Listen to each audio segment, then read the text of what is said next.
Faith Hedgepeth was supposed to be the first person in her family to ever graduate from college, but that dream was tragically cut short on September 7th, 2012. Faith Hedgepeth was brutally murdered in the bedroom of her apartment. And nearly a decade later, police made a major announcement in the case. You can skip ahead to the timestamp where we discuss the updates, but stay with us if you want to hear the backstory, important context, and what led investigators to this point. Some cases refuse to fade with time. In 2012, the tragic death of a young college student shocked an entire community and left behind more questions than answers. What happened inside a quiet apartment that night would become one of the most haunting unsolved cases in modern true crime history.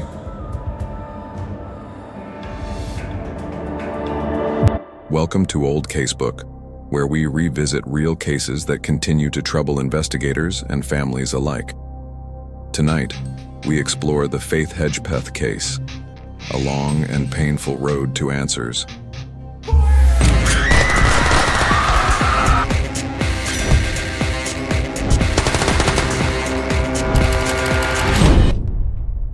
At the time of her death, 19-year-old Faith Hedgepeth was a sophomore at UNC Chapel Hill. On the night of September 6, 2012, Faith spent several hours studying at the library before heading out to a bar called The Thrill, a once popular student venue that has since closed. She went with her roommate, Karina Rosario, known to many as Rosie. After spending some time dancing, Karina said she began to feel sick. CCTV footage later showed the two women leaving the club just after 2 a.m. Faith and Karina drove back together to their off-campus apartment in Faith's car. They lived on the second floor of an apartment at Hawthorne at the View, a complex surrounded by trees with only one entrance and one exit. Around 3 a.m., a neighbor who was watching television reported hearing noises coming from the girls' apartment. She described hearing loud thumping sounds, similar to a heavy backpack being dropped or furniture being knocked over. Around this same time, records show that Faith's Facebook account was accessed. At 3:40 a.m., a text message was sent from Faith's phone to a man named Brandon Edwards. Faith's college boyfriend, Tyler Michael McNeil, also received a text message at approximately 3:52 a.m. At 4:27 a.m., Karina left the apartment after being picked up by a friend named Jordan. She later said that Faith was asleep in bed when she left, and she admitted that she left the apartment door unlocked. Karina stayed at her friend's apartment for the rest of the morning. At around 10:30 a.m., she attempted to call Faith to ask for a ride home, but Faith never answered. Concerned, Karina called another friend named Marisol. Marisol picked her up, and the two drove back to the apartment, arriving at around 11 a.m. When they entered, Faith's body was discovered near her bed, and the scene was described as brutal. An autopsy later revealed that Faith had died from severe blunt force trauma to the head. Faith was found on the floor, leaning against the bed, with her shirt pulled up over her face. She was unclothed from the waist down and partially covered with a blanket. Investigators found semen on Faith's body, which matched male DNA found elsewhere in the apartment. At the time, police stated it was more likely than not that Faith had been raped. Near Faith's body, investigators also found a handwritten note written on the back of a takeout bag. The note read, "I'm not stupid bitch jealous." Karina immediately called 911, and police rushed to the apartment. During the call, Karina could be heard telling the dispatcher that her friend was unconscious and that there was blood everywhere. She was found lying on her back, and it appeared as though she may have fallen off the bed. Her body was partially off the mattress, with pillows and the comforter disturbed, as if there had been a struggle. What exactly happened in those final moments remained unclear. Investigators questioned many people and considered several persons of interest, including Karina, her ex-boyfriend Eric Takoya Jones, and Faith's college boyfriend T. Michael McNeil. DNA samples were collected and compared, but none initially matched the evidence found at the crime scene. No witnesses came forward, apart from a neighbor who reported hearing thumping sounds. No one reported seeing anyone entering or leaving the apartment, and there was no CCTV footage available. DNA from 52 pieces of evidence including what investigators believed to be the murder weapon, a Bacardi rum bottle, was cross-referenced with hundreds of DNA samples in an effort to rule out suspects. In 2016, a composite sketch was created using genetic genealogy, where DNA acted like a blueprint to predict the suspect's appearance. Experts released the image, stating it did not rule out anyone else, but indicated the suspect likely had strong Native American and European mixed ancestry, or Latino heritage.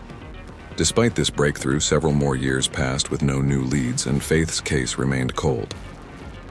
That changed on September 16, 2021. Nearly a decade after Faith Hedgepeth's murder, Chapel Hill police announced a major development. For almost 10 years, the case had gone unsolved, leaving many questions unanswered. Faith's life, bright, extraordinary, and full of promise, was cut short by an act of violence. This update brought mixed emotions, both relief and sadness, to those who had followed the case from the beginning. Police arrested 28-year-old Miguel Enrique Salguero Olivares, who had a Chapel Hill address. Weeks earlier, he had been charged in Wake County with driving while impaired, driving without a license, no liability insurance, an open container violation, and a registration violation. Court records showed he failed to appear in court on September 3rd, leading to an arrest order on September 7th. Authorities later confirmed that his DNA matched evidence found at Faith's apartment. He was charged with first-degree murder in the death of Faith Danielle Hedgepeth. At the time of the crime, he would have been 19 years old and was not considered a suspect during the early stages of the investigation. According to law enforcement, the DNA sample provided was matched by the state crime lab to a profile created from the original crime scene evidence. After nearly a decade, an arrest was finally made. Miguel Enrique Salguero Olivares, age 28 of Durham, was taken into custody without incident with assistance from the State Bureau of Investigation. He was charged with first-degree murder for the crime committed on September 17, 2012, and is currently being held in the Durham County Jail without bond. Police officials stated that there was not a single day over the past 9 years when they did not think about Faith or how to bring justice to her and her family.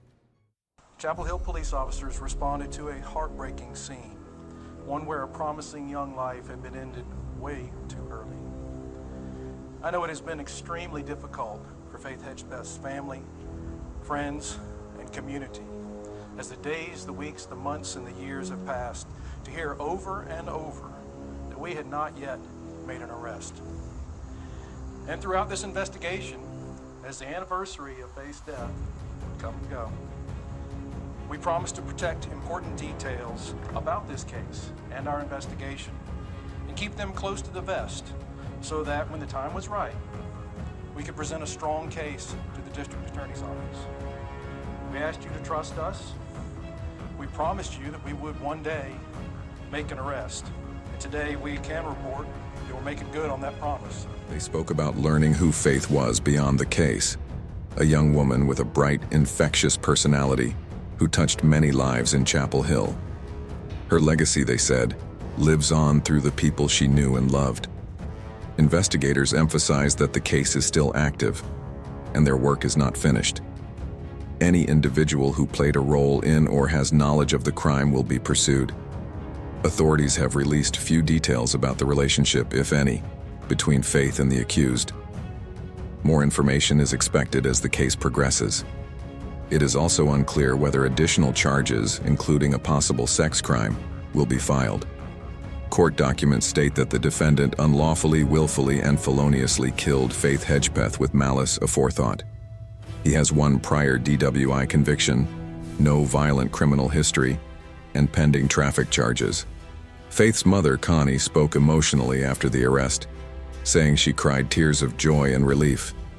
She thanked God, believing it was His timing, and expressed deep gratitude to the Chapel Hill Police Department, the SBI, and everyone involved in the investigation. Though the case remains ongoing, this arrest marked a significant moment in the pursuit of justice for Faith. Because this is a case that has been followed closely for years, it was important to share this long-awaited update. Years have passed, but the search for truth has never truly ended. The Faith Hedgepeth case reminds us how fragile life can be, and how important justice is, even when it takes years to uncover the truth. Thank you for watching Old Casebook. If you found this case informative, please subscribe to the channel, press the bell icon, and stay with us as we continue to uncover forgotten stories from the past.